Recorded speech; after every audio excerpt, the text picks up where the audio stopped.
Capítulo 3. La revelación. Las semanas habían pasado en un incesante trabajo de rutina. Nos habíamos acostumbrado, aunque a regañadientes, a la desgastante vida marciana, el aire raro, la temperatura fluctuante, las tormentas de polvo que azotaban nuestras modestas construcciones. Las comunicaciones con la Tierra se volvían más esporádicas y los suministros que aún llegaban parecían siempre estar en peligro de retrasarse o ser interrumpidos. Marte, con su terreno rojo y su vacío desolado, estaba comenzando a hacerse sentir como nuestra prisión. Pero, a pesar de todo, sabíamos que no podíamos rendirnos. La misión ARK-1 había sido nuestra última esperanza, y a cada día que pasaba, el peso de la humanidad recaía aún más sobre nosotros. No éramos simplemente un equipo de exploradores, éramos la semilla de un futuro, el último refugio de una especie al borde de la extinción. Esa mañana, después de una tormenta particularmente feroz que casi había desmantelado parte de nuestra base, me encontré con Laura en la sala de control. Ella había estado investigando algunos de los extraños elementos químicos que habíamos extraído de la superficie marciana. Su rostro, normalmente sereno, estaba pálido, casi como si algo estuviera consumiéndola por dentro. «Comandante, tenemos que hablar», me dijo, sin mirarme directamente a los ojos, como si le costara encontrar las palabras correctas. «¿Qué sucede, Laura?», respondí, mi voz rasposa por las largas horas de trabajo sin descanso. No estaba preparado para lo que vendría. Ella no contestó de inmediato. Se acercó a uno de los monitores de la estación, el cual mostraba una serie de gráficos y datos que apenas comprendía. Después, con un suspiro profundo, señaló la pantalla. «Esta muestra que tomamos ayer», dijo, señalando una serie de anomalías en el suelo.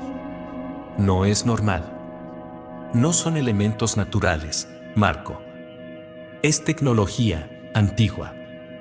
Al principio, no comprendí lo que me estaba diciendo. El suelo de Marte siempre había sido inerte y la idea de que algo pudiera haber sido dejado allí por una civilización perdida me parecía absurda. «¿Estás diciendo que Marte fue habitado?», pregunté, sin poder evitar un tono de incredulidad. La idea de que Marte hubiera albergado vida alguna vez parecía una fantasía. «No solo habitado», respondió ella, con un brillo extraño en sus ojos. «Parece que aquí hubo una civilización avanzada, con tecnología mucho más avanzada que la nuestra». Me quedé en silencio, contemplando las palabras que acababa de pronunciar. La idea de que Marte hubiera sido un refugio para una especie mucho más poderosa que la nuestra parecía incomprensible.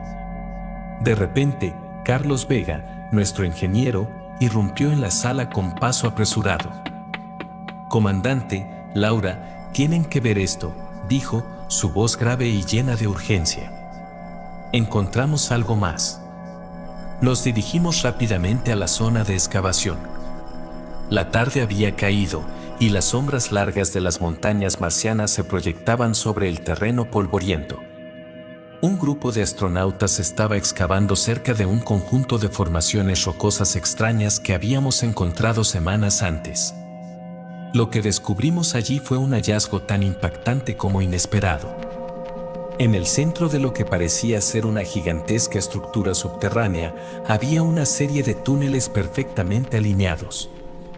Las paredes de esos túneles no estaban formadas por rocas naturales, estaban hechas de un material metálico que no podíamos identificar. Además, había símbolos grabados en las paredes, símbolos que parecían ser un lenguaje completamente diferente al que jamás habíamos visto en la Tierra. «Esto no es posible», murmuró Carlos, observando la estructura con incredulidad.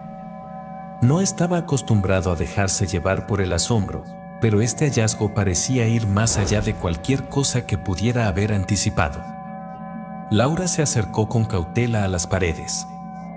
Sus dedos recorrieron los símbolos como si intentara desentrañar un secreto oculto en el corazón de Marte.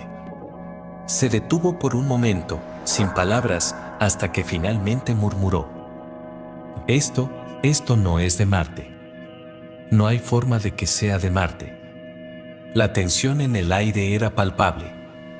La idea de que no estábamos solos en el planeta rojo comenzaba a tomar forma. No solo habíamos llegado a Marte, sino que, de alguna manera, Marte había sido hogar de algo más grande que nosotros, algo que había dejado atrás pistas de su existencia. Carlos, con el rostro pálido, miró a Laura, luego a mí. Sabía que este descubrimiento era demasiado importante como para ignorarlo, pero también sabía que el riesgo de seguir profundizando en esta antigua civilización podía ser fatal. ¿Nos estamos metiendo en algo que no podemos manejar?, preguntó, su voz llena de preocupación. No tenemos otra opción, respondí con firmeza, aunque sentía el peso de las palabras en mi pecho. Si esta tecnología es real, podría ser lo que necesitamos para sobrevivir.